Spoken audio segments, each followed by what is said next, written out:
നമ്മുടെ ജീവിതം ആരംഭിക്കാൻ പോകുന്ന പ്രഥമ രാത്രിയാണെന്ന്. ഇങ്ങനെ ഒരു തുടക്കം നീ പ്രതീക്ഷിച്ചു കാണുന്നില്ല. ഏതോ മാളികയിലെ മണിയറയായിരിക്കും നീ സ്വപ്നം കണ്ടിരുന്നത്. പക്ഷെ വന്നെത്തിയത് ഈ കുടിലായിപ്പോയി. നമ്മൾ രണ്ട് വർഗത്തിൽപ്പെട്ടവരാണ്. നീ ഈ നാട്ടിലെ ഒരു ലക്ഷപ്രഭുവിന്റെ മകൾ, ഞാനാണെങ്കിൽ ആ ലക്ഷപ്രഭുവിന്റെ ചവിട്ടുമത്തായി കഴിയുന്ന ഒരു പാവപ്പെട്ടവന്റെ മകൻ. നമുക്ക് രണ്ടുപേർക്കും ഭുവങ്ങളുടെ അകലമുണ്ട്. പക്ഷേ നമ്മൾ രണ്ടുപേരും മനുഷ്യരാണ്. മനുഷ്യനെ അടിമയാക്കുന്ന ഏർപ്പാട് എനിക്കിഷ്ടമല്ല. ആ പാരമ്പര്യത്തിനെതിരായുള്ള എന്റെ ധിക്കാരമാണ് ഈ വിവാഹം. രാധേ, നിയമപരമായി ഇന്ന് നമ്മൾ രണ്ടുപേരും ഭാര്യ ഭർത്താക്കന്മാരാണ്. പരസ്പരം സ്നേഹിക്കാനും വിശ്വസിക്കാനും നമുക്ക് കഴിയണം. നീ ഇഷ്ടപ്പെട്ട ഒരു ജീവിതം നിനക്ക് കിട്ടിയില്ലായിരിക്കാം. പക്ഷേ കിട്ടിയ ജീവിതത്തെ ഇഷ്ടപ്പെടാനും ഇണങ്ങിച്ചേരാനും നീ ശീലിച്ചേ മതിയാണ്. എന്താ രാധ ഒന്നും മിണ്ടാത്തത്?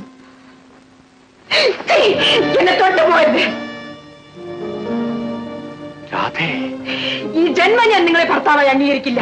നിങ്ങൾ വലിയ നീതിബോധം പ്രസംഗിച്ചല്ലോ. ഒരു പെണ്ണിനെ ബലാത്കാരമായി പിടിച്ചോണ്ട് പോയി കല്യാണം കഴിക്കുന്നത് പാപമാണെന്ന് പഠിച്ചിട്ടില്ലേ? എന്റെ അച്ഛന്റെ കാരുണ്യമില്ലെങ്കിൽ കഞ്ഞി വെക്കാൻ മാർഗമില്ലാത്ത ഈ വീട്ടിൽ നിങ്ങൾ എന്നെ കൊണ്ടുവന്നത് ഭാര്യയാക്കാനല്ല, പക വീട്ടാനാണ്.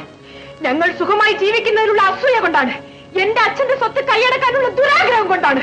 നിങ്ങൾ പൗരുഷമുള്ളവനാണെങ്കിൽ നിങ്ങളെ മനസ്സുകൊണ്ട് ഭർത്താവായി സ്വീകരിക്കാത്ത എന്നെ നിങ്ങൾ തൊട്ടുപോകരുത്. രാധേ, നീ എന്നെ ഇത്രയും പുച്ഛിച്ച് സംസാരിച്ചത് നീ ഒരു പണക്കാരന്റെ മകളായതുകൊണ്ടാണ്. നീ ഇപ്പൊ എന്റെ ഭാര്യയാണ്, എന്നെ അനുസരിക്കേണ്ടവളാണ്.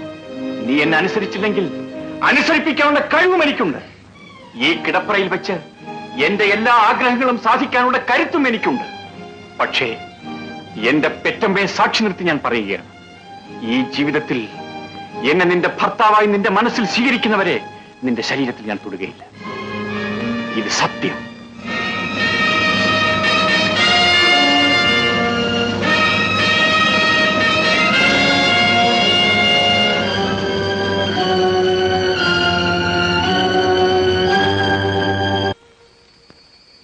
വിശപ്പ് തോന്നുമ്പോ നമ്മുടെ ചോറ്റിന് രുചി കാണും, അവൾ താനെ പോയി കഴിച്ചോളും.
എന്താ ഒന്നുമില്ല.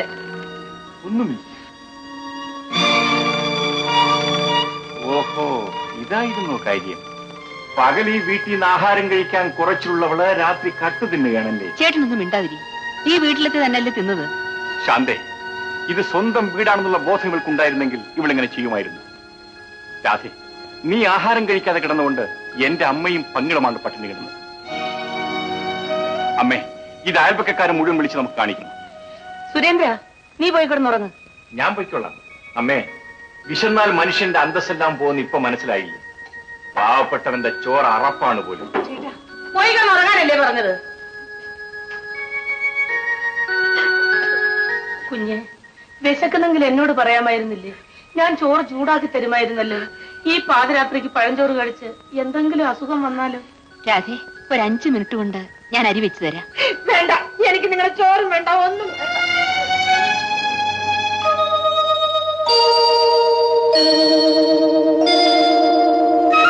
കൊച്ചുകുറുപ്പദ്ദേഹത്തിന്റെ കയ്യിൽ ആരെ കിട്ടിയാലും കുത്തുവാള എടുപ്പിക്കുമെന്ന് നാട്ടി പാട്ടായിട്ടുണ്ട്.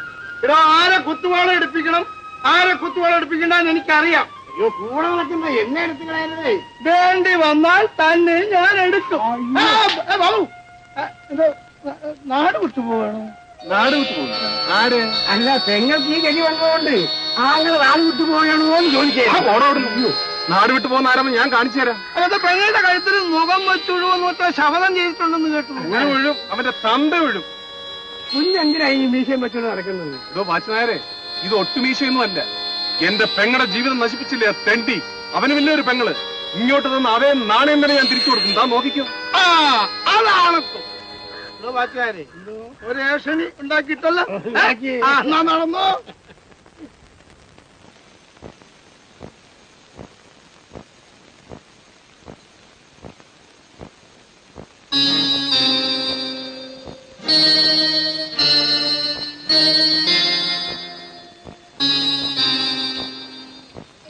അമ്മ എവിടെ പോകുന്നു? വെള്ളം കോരാൻ. അമ്മ കുടം താഴെ വയ്ക്ക. എന്തിന്? അമ്മയെ കൊണ്ട് ഇനി ഈ വീട്ടിലെ ജോലി ചെയ്യിക്കാനല്ല ഞാൻ കല്യാണം കഴിച്ചോണ്ട് വന്നത്. ആ രൂപത്തിന് അവിടെ എങ്ങനെ പ്രതിഷ്ഠിച്ചിരിക്കുകയാണ്. സുരേന്ദ്ര, നീ എന്തായി പറയുന്നത്? രാധക്കുഞ്ഞ് ഏത് കുടുംബത്തിലാണ് ജനിച്ചതെന്ന് നീ മറക്കരുതേ. അയ്യോ കുഞ്ഞോ? എവിടത്തെ കുഞ്ഞ്? അവളെന്റെ ഭാര്യയാണ്. അമ്മ എന്തിനാ ആവശ്യമില്ലാതെ അവളെങ്ങനെ ബഹുമാനിക്കുന്നത്? മര്യാദ കഴിഞ്ഞിട്ട് ഇവിടുത്തെ ജോലി ചെയ്യാൻ പറ. ഇവിടുത്തെ ജോലി ഞങ്ങൾ ചെയ്തോളാം. ചേട്ടൻ എന്തിനാ വെറുതെ വഴക്കുണ്ടാക്കുന്നത്? ഇത് വഴക്കാണോ? എനിക്ക് ചിലരൊക്കെ മനസ്സിലാക്കി എടുക്കേണ്ട കാര്യമുണ്ട്. രാധേ, ഇവിടെ വരൂ. മോനെ. അമ്മ ചുമ്മാ ഇരിക്കമ്മേ. എടി ഇവിടെ വരാനാ പറഞ്ഞത്. എടി ഇവിടെ വരാൻ. അമ്മേ, ആ കുടം അങ്ങോട്ട് കൊടുക്ക. മോനെ. അങ്ങോട്ട് കൊടുക്കമ്മേ. ദോ പിടിക്കടി. എടി കുടം പിടിക്കാൻ. ആ വടക്കേപ്പുറത്തുള്ള കുളം നീ കണ്ടിട്ടില്ലേ? ആ കുളത്തിലെ വെള്ളമാണ് ഞാൻ കുടിക്കുന്നത്. പോയി ഇവിടെ വെള്ളം കുടിക്കൊണ്ടോ പോ. ചെല്ലേ. അമ്മേ, പെണ്ണായാൽ വീട്ടിലെ എല്ലാ ജോലിയും പഠിച്ചിട്ടുണ്ടെന്ന് അമ്മയല്ലേ എന്നെ പറഞ്ഞ് മനസ്സിലാക്കിയിട്ടുള്ളത്? പക്ഷേ രാധകുഞ്ഞ്. അയ്യോ, ദാ പിന്നെയും വരുന്നു കുഞ്ഞ്. അമ്മേ, വലിയ ബഹുമാനമൊന്നും വേണ്ട, അവളും പെണ്ണാണ്. അല്ലേ രാധകുഞ്ഞ് വീട്ടിൽ ജോലി ചെയ്യാൻ തുടങ്ങിയോ? വളരെ സന്തോഷം. പെണ്ണുങ്ങളാ എങ്ങനെയാ വേണ്ടേ?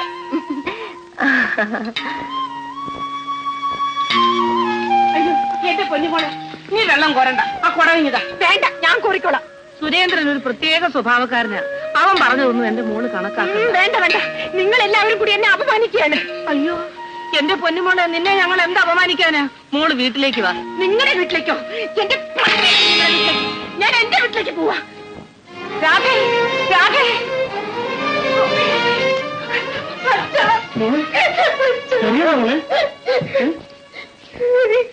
രാധേ, നീ ആരുടെ കൂടെയാ വന്നത്? ഞാൻ അവിടുന്ന് ഇറങ്ങിപ്പോന്നതല്ലേ. ഓഹോ, ഇറങ്ങിപ്പോന്നതാണ്.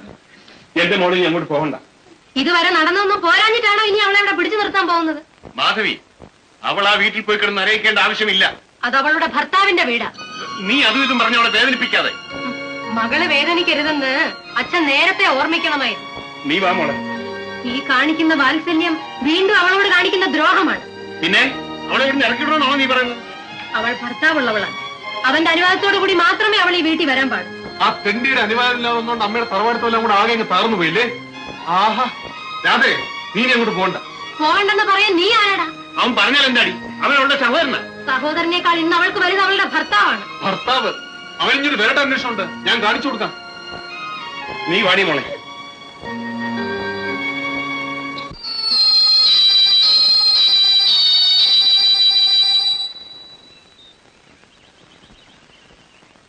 വേണ്ട വേണ്ട, ശാന്ത വന്നോളൂ.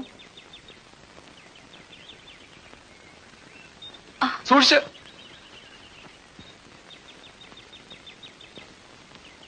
ശാന്തി എവിടെ പോയിരുന്നു? അമ്പലത്തിൽ. ശാന്തിയോടൊരു കാര്യം പറയണമെന്ന് ഞാൻ കുറച്ച് ദിവസങ്ങളായി വിചാരിക്കുകയായിരുന്നു. എന്താ? ഏതായാലും നമ്മളിപ്പോ ബന്ധുക്കളല്ലേ?